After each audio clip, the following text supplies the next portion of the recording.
부활절을 앞두고 전 세계 곳곳에 화재로 몸살을 앓고 있습니다. 지난 4일부터 시작된 강원도 산불로 여의도 면적의 6배, 축구장 면적의 2460배에 달하는 지역이 잿더미가 되었습니다.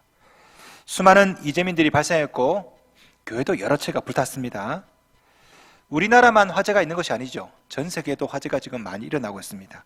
지난 15일에는 세계적인 문화유산인 프랑스의 파리 노틀담 대성당이 화재가 발생해서 첨탑, 목조 지붕이 다 전소가 되었습니다. 지금 발화 원인이 뭔지 지금 알고 조사 중에 있는데요. 이렇게 대형 화재가 나면은 사람들 심리가 어떤 심리가 있냐면 도대체 누구 탓이냐? 원인이 뭐냐? 책임이 뭐냐? 이런 책임 소재를 묻는 그런 심리가 있죠. 결국에는 책임 소재가 불분명하면은 정권에게, 정부에게 탓을 돌릴 수가 있습니다. 작년에 134명의 사상자를 냈던 의정부 화재 사건 기억하십니까? 목숨 걸고 소방관들이 불을 껐습니다. 많은 사람들이 이제 살아났습니다. 소방 헬기가 떠가지고 그 밧줄 타고 탈출해서 건물이 홀라나 다 탔는데 죽은 사람들은 의외로 없었습니다. 왜? 소방관들이 헬기로 구출을 다 해내는 바람에. 그런데 이 사람들이 살아나가지고 뭘 했냐면요, 이 소방관들 상대로 고소를 했습니다. 예, 소방관, 그 소방 헬기 있죠. 헬기 그 프로펠러 바람이 화재를 더 키웠다. 이 배상해라. 물론 기각되었습니다. 이유 없음. 근데 그때 TV에 그 뉴스에 소방관들의 얼굴이 클로즈업 돼서 잡혔는데 저는 잊을 수가 없어요. 황당한 표정으로 정말 기껏해서 구해줬는데 그 프로펠러 바람 때문에 화재가 더 커졌다니까 얼마나 참 황당합니까? 그런데 이게 사람 마음이에요. 사람 마음이 참 간사합니다. 불이 나면 민심이 흉흉해지고, 그죠? 이 책임을 어딘가로 돌리고 싶거든요. 누구 책임이냐? 누구 탓이냐? 이럴 때 우리 한국교회가 어떤 메시지를 전해야 됩니까? 어떤 메시지를? 부활의 메시지예요. 불에 타도 다시 살아날 수 있다. 죽어도 다시 산다. 누구 때문이냐? 정권을 규탄하고 이게 아닙니다. 부활절을 맞이해서 우리 한국교회는 이 사회를 향해서 그래도 다시 산다, 살아날 수 있다, 부활의 메시지를 전해야 될 줄로 믿습니다. 혹시 세계 3대 화재 아십니까? 3대 화재. 1666년 9월 2일에 일어났던 런던 대화재. 노스트라다무스가 예언해가지고 유명했죠, 그죠? 노스트라다무스가 6이 3번 겹쳐지는 날에 그 런던에 화재가 있는다, 뭐 이렇게 예언했다고 하는데 실제로 불이 일어났습니다. 빵집에서 불이 발화해가지고 런던 대부분을 불태웠습니다. 또 하나는 1657년 3월 2일에 있었던 도쿄 대화재죠. 도쿄 대화재. 한 소녀의 죽음을 애도하기 위해서 기모노에다가 불을 붙여서 태웠는데 이게 집에 붙어가지고 그 당시 도쿄의 인구 중에 10만 명 정도가 불에 타서 죽었습니다. 도쿄의 75%가 파괴되었죠. 가장 유명한 화재는요, 뭐니 해도 서기 64년 7월 18일에 있었던 로마 대화재입니다. 로마 대화재. 한 가게의 기름 창고에서 불이 나가지고 로마 시내 전역으로 번져서 9일 동안 로마를 태웠습니다. 로마 시내 대부분을 잿더미로 만들었죠. 많은 분들이 이 로마 대화재는 네로 황제가 일으켰다라고 알고 있는데 사실 네로 황제가 일으킨 건 아니에요. 네로는 그때 휴가 중이었습니다. 로마에 화재가 났다는 소식 듣고 얼른 휴가를 중단하고 로마로 와서 신속하게 복구를 잘 했어요. 자, 그럼에도 불구하고 로마의 민심이 흉흉해서 진정이 되지 않는 겁니다. 심지어 어떤 사람들은 이거 네로 황제가 일으킨 거 아니야? 네로 황제 제왕, 내제왕, 막 그런 식으로 몰아갔습니다. 자, 이런 루머가 퍼지니까 이 네로 황제가 얼마나 다급해집니까? 이 흉흉해진 민심을 돌리기 위해서 화재 원인을 어디로 돌렸냐면 기독교인들에게 돌렸어요. 왜? 기독교는 불의 종교거든요. 성령이 불같이 임하잖아요. 거기다가 기독교인들을 어떻게 누명을 씌웠냐면은 기독교인들은 식인 풍습이 있다. 우리 성찬식 할 때 주님의 살과 피를 기념하지 않습니까? 얘네들은 불도 지르고 사람도 잡아먹는다. 그래서 수많은 기독교인들이 박해를 받게 됩니다. 순교를 당하게 되죠. 이게 바로 로마의 기독교 10대 박해 중에 첫 번째 박해입니다. 로마의 대화재로 인해서. 네로 황제는 매일 저녁마다 수많은 기독교인들을 잡아다가 몸에다가 콜타르 바르고요, 아스팔트 있죠, 아스팔트 그 재료를 바르고 머리에다가 기둥을 막 박아가지고요, 온몸에 관통해서 불을 확 질렀습니다. 인간 양초.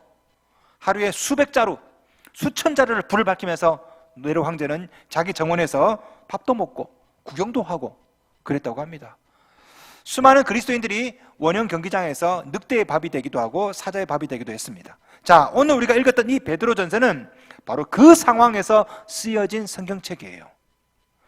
지금 거리는 화재로 잿더미가 되었습니다. 네로 황제는 그 책임을 기독교인들에게 돌리고 있어요. 매일매일 기독교인들이 잡혀갑니다. 매일매일 불에 타서 죽습니다. 베드로는 이 베드로전서를 쓰고 난 다음에 1년 반 뒤에 베드로도 죽어요. 바울도 죽습니다. 이런 상황 가운데 이 베드로는 마지막에 유서처럼 이 베드로전서를 쓰는데요, 이렇게 시작합니다. 1장 1절 보세요. 예수 그리스도의 사도 베드로는, 끝에 보시면요, 흩어진 나그네 곧 택하심을 받은 자들에게 편지하노니, 베드로는 기독교인들에게 편지를 씁니다. 박해를 받는 기독교인들에게 뭐라고 얘기하냐면은 흩어진 나그네라고 표현했어요. 흩어진 나그네. 자, 왜 이런 표현을 했을까요? 재밌는 것은요, 그 다음에도 계속해서 이런 표현을 씁니다. 베드로전서 2장 11절 보세요. 2장 11절. 베드로는 2장 11절에서 이렇게 말합니다. 사랑하는 자들아, 거류민과 나그네 같은 너희를 권하노니, 계속해서 나그네, 거류민이라고 표현합니다. 가만히 보니까요, 여기만 그런 게 아니에요. 성경 곳곳에 기독교인을 부를 때 나그네라고 표현하거든요. 창세기 47장 9절 보면요, 야곱이 바로에게 이렇게 말합니다. 내 나그네 길의 세월이 130년이니이다. 야곱도 자기 자신을 나그네라고 표현했어요. 성경에서 기독교인을 표현하는 단어들이 여러 가지가 있죠. 형제, 자매, 제자, 우리 교인, 성도, 크리스찬. 그런데 그 중에서도 왜 하필 베드로전서에서는 우리를 나그네라고 표현할까? 왜 야곱은 자기 자신을 나그네라고 표현했을까요? 왜 그럴까요? 왜 우리를 나그네라고 표현했을까요? 나그네라는 말은요, 우리가 이 세상에 속한 자들이 아니라는 겁니다. 나그네가 어떤 사람입니까? 나그네는요, 그곳을 방문한 사람이죠. 살고 있는 사람이 아니에요. 자, 오늘 본문에 나오는 나그네라는 표현이 바로 그렇습니다. 세상에 속한 사람이 아니라는 거예요. 우리는 어디에 속한 사람입니까? 하늘이죠. 빌립보서 3장 20절. 우리의 시민권은 하늘에 있는지라. 우리의 시민권은 이 세상이 아니라 하늘에 있습니다. 우리는 이 세상에 속한 자가 아니라 하늘에 속한 자거든요. 그 하늘나라에 가기까지 잠시 이 세상에 머무는 사람, 그게 바로 우리 나그네인 것입니다. 혹시 여러분 나그네와 방랑자의 차이점 아십니까? 방랑자는 목적이 없죠. 방향도 없습니다. 나그네는요, 목적이 있어요. 가야 될 분명 목적이 있지 않습니까? 세상의 철학자, 종교 지도자들 다 인생은 나그네 길이라고 가르칩니다. 부처도, 공자도. 하지만 그들은요, 나그네라는 것은 알았지만 어디로 가는지는 몰라요. 어디가 종착지인지 모릅니다. 엄밀히 말하면 방랑자죠. 그들이 노래한 사람은 나그네가 아닙니다. 방랑자예요, 방랑자. 어디로 가는지 몰라요. 그러니까 인생 내도록 왔다 갔다. 왜? 어디로 가는지 모르기 때문에 나그네 인생이 아닙니다. 그네 인생, 그네 인생. 왔다 갔다 그네 인생. 어디로 가는지 모르기 때문에. 성경은 아기는 바람에 나는 개와 같다고 했습니다. 어디로 가는지 모르기 때문에. 그러나 성경은 분명히 말합니다. 우리는 정처 없이 발길대로 갖는 그런 방랑자가 아니라 목표가 있고 방향이 있고 종착지가 있는 나그네라고 말하고 있어요. 그 목표, 종착지가 어디입니까? 천국이죠. 우리는 저 천국을 향해 가다가 이 세상에서 잠시 여행 중인 그런 신분인 줄로 믿습니다. 물론 이렇게 살다 보면 이 세상에서 애매한 고통 당할 수 있습니다. 왜? 나그네이기 때문에.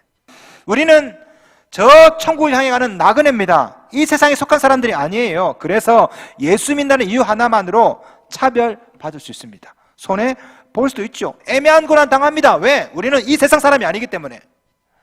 오늘 본문에 나오는 수신자들이 그랬습니다. 오늘 본문에서 베드로는 이 편지 수신자들을 흩어진 나그네라고 표현했습니다. 흩어진 나그네. 헬라 원어로 파레피데모이스 디아스포라스라고 하는데요.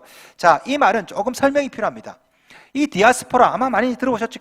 그죠? 디아스포라. 원래 이 말은요, 이스라엘이 망하고 바벨론으로 포로로 끌려갔습니다. 그러면서 이스라엘 사람들이 전역에 흩어져 살죠, 그죠? 흩어진 유대인, 이게 이제 디아스포라예요. 근데 이 표현이 세월이 흘러서 로마 시대로 넘어오면 그때도 쓰입니다, 이때. 자, 언제 쓰였냐? 클라우디우스 로마 황제가요, 전 유럽을 정복합니다. 식민지를 건설하죠. 식민지를 건설하면요, 거기다가 로마 사람을 보내요. 그 로마 사람을 통해서 그 식민지를 로마화 시키는 겁니다. 자, 그런데 오늘 본문에 나오는 이 지역 있죠. 예수 그리스도의 사도 베드로는 본도, 갈라디아, 갑바도기아, 아시아, 비두니아에 흩어진 나그네, 이 5군데, 이 5군데는요 로마가 개척했던 식민지입니다.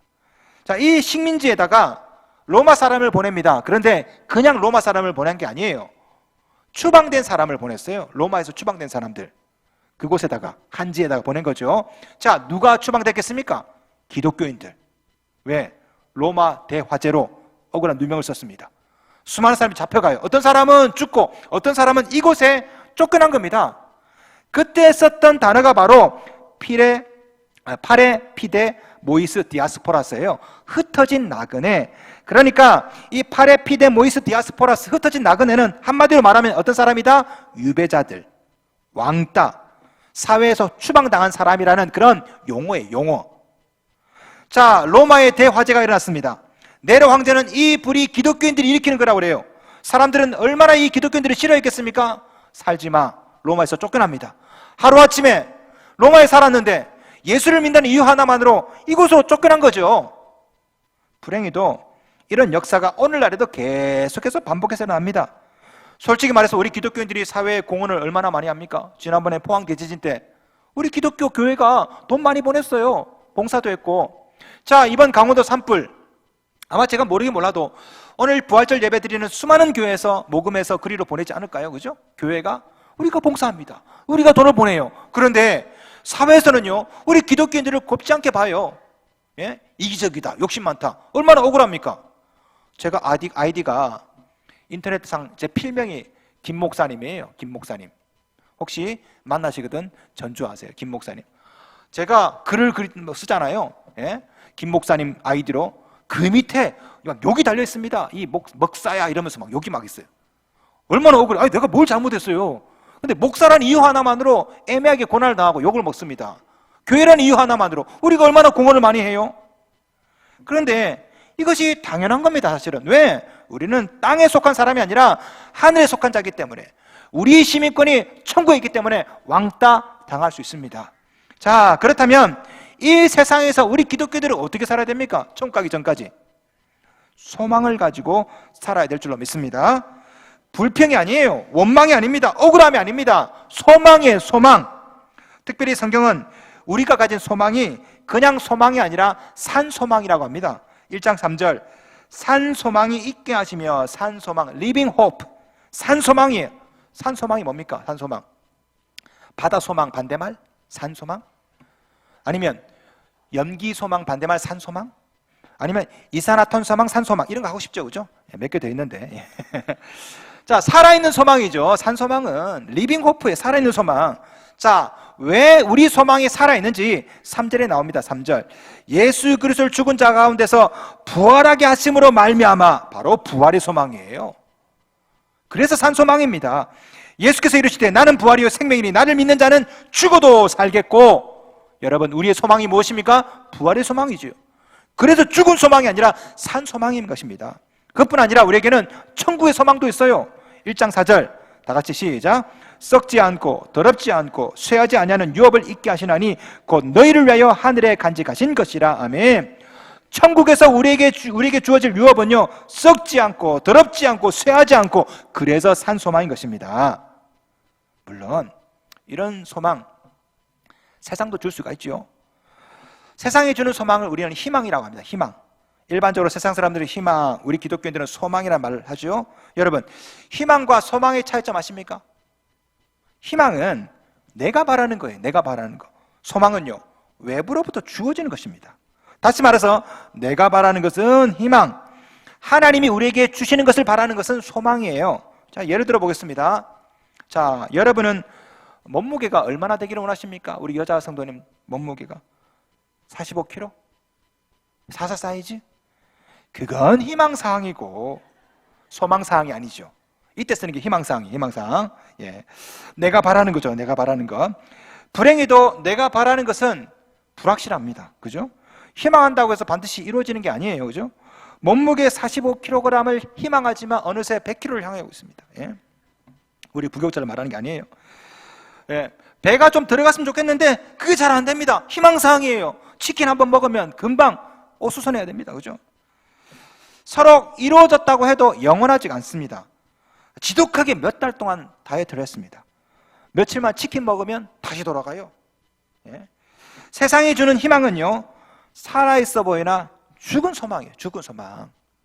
이루어질지도 불확실하고 이루어졌다고 해도 영원하지 않습니다. 물질이 소망입니까? 물질? 야, 내 연금, 이거 총회연금 혹은 뭐 국민연금, 야, 요거 여러분 그게 영원합니까? 국민연금 갈수록 줄어들잖아요. 물질 영원하지 않아요. 아들이 소망입니까? 아들도 소망 아닙니다. 며느리 나타나면 다 헛거예요. 믿을 건 내 남편이다. 남편이 소망입니까? 남편도 소망이 될 수가 없어요. 세상의 소망은요, 죽은 소망입니다. 사라질 소망이고 일시적이고 영원하지 않아요. 그러나 하나님께서 우리에게 주시는 소망은요, 산 소망인 줄로 믿습니다. 죽어도 사는 부활의 소망이에요. 저 천국에 있는 소망은 썩지 않습니다. 쇠하지 않아요. 4절 말씀 보세요. 썩지 않고 더럽지 않고 쇠하지 않고. 이 다음 우리가 받게 될 천국의 유업이 바로 이런 겁니다. 살아있는 소망이에요. 살아있는 소망. 하정우 최민식이 아마 이 구절을 보면 그랬겠죠. 살아있네. 예. 세상에 있는 소망은 썩습니다. 그러나 우리가 가지고 있는 이 소망은요, 살아있는 소망인 줄로 믿습니다. 예. 이 사실을 제대로 믿는다면요, 그 어떤 상황에도 찬송이 나올 수밖에 없습니다.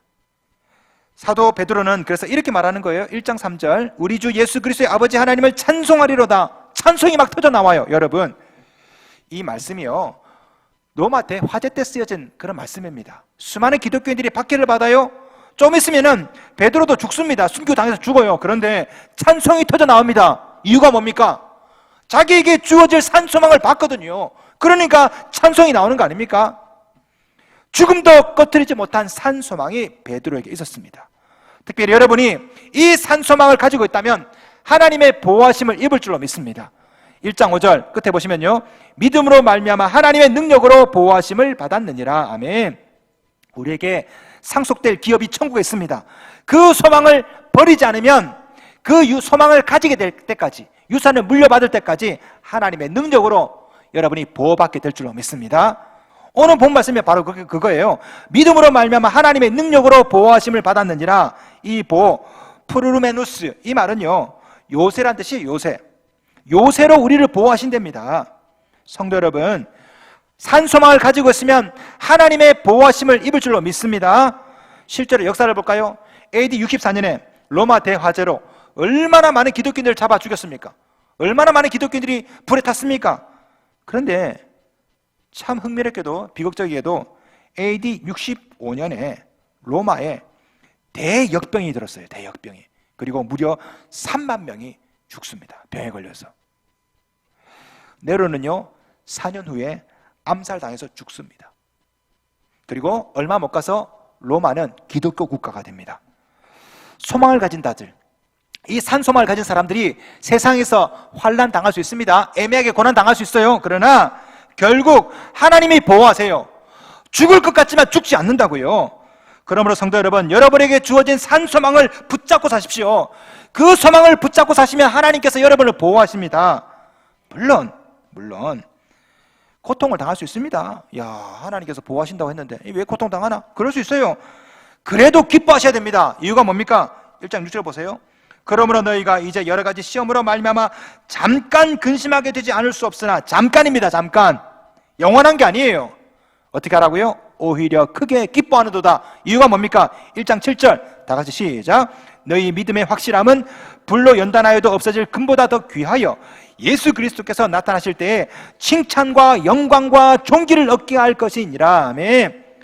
여러분이 당하는 고통, 여러분이 당하는 애매한 핍박 있어요. 잠깐. 영원하지 않아요. 잠깐.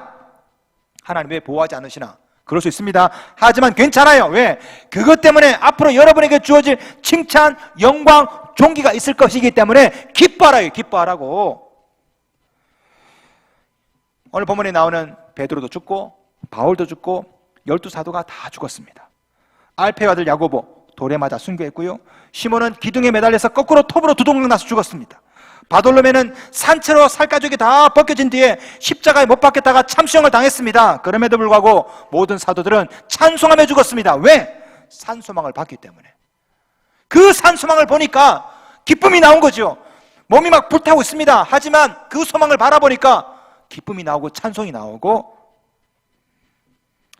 성도 여러분, 여러분이 부활절을 맞아서 보셔야 될, 기대하셔야 될, 구하셔야 될 소망이 바로 이겁니다. 산소망이에요. 산소망. 플러신학교 마크 레버튼 총장은 우리 그리스도인의 삶을 망명생활로 정의한 적이 있습니다. 우리 기독교인의 삶은 망명생활이다. 이 세상 유배지로 떨어진 망명생활을 하고 있대요. 저는 그 표현이 참 맞다고 생각합니다. 우리는 이 세상에 유배지에 유배 나온 유배자들이에요. 망명생활을 하고 있습니다. 이곳이 영원한 우리의 목적지가 아니에요. 우리는 저 천국을 향해 가고 있습니다. 그렇기 때문에 살다 보면 안 좋은 경험 할 수 있죠. 괜찮아요. 이곳이 우리 영원한 목적지가 아니기 때문에. 저는 유럽을 여행하면서 안 좋은 경험을 많이 했습니다. 여러분, 여행하다 보면 안 좋은 경험 많이 하죠. 딱지도 떼기도 하고요, 과속으로 잡히기도 하고, 불법 주차로 또 되기도 하고요. 저는 파리에서 4명 자는 방에 8명의 가족이 잤다가 쫓겨난 적이 있습니다. 저녁에. 참 창피한 일인데. 예. 근데 그것 때문에 지금도 아내랑 끽끽대면서 웃어요. 그때 참 재밌었다, 그지? 예. 저는 뭐 여행하다가 이런 안 좋은 경험을 많이 하기도 하죠, 그죠? 그래도 괜찮아요. 왜? 내가 거기서 영원히 사는 거 아닌데 뭐. 여행 가는 건데. 여행 가다가 막힐 수 있고 딱지 뗄 수 있고 괜찮아요. 내가 그곳에 영원히 사는 것이 아니기 때문에. 우리 삶이 마찬가지입니다. 우리는 이 세상에 영원히 사는 게 아니에요. 안 좋은 일 있을 수 있습니다. 그래도 괜찮습니다. 우리 천국이 우리의 목적이기 때문에. 성도 여러분, 여러분이 이 세상에서 이 나그네처럼 살아가시길 주님의 이름으로 축원합니다. 우리는 이 세상에 죽은 소망을 가진 자들이 아닙니다. 우리는 하늘의 산 소망을 가진 자들입니다. 부활의 소망을 가진 자들이에요. 왜냐하면 우리는 이 세상에 흩어진 나그네들이기 때문에 흩어진 나그네답게 산 소망을 가지고 사시길 주님의 이름으로 축원합니다.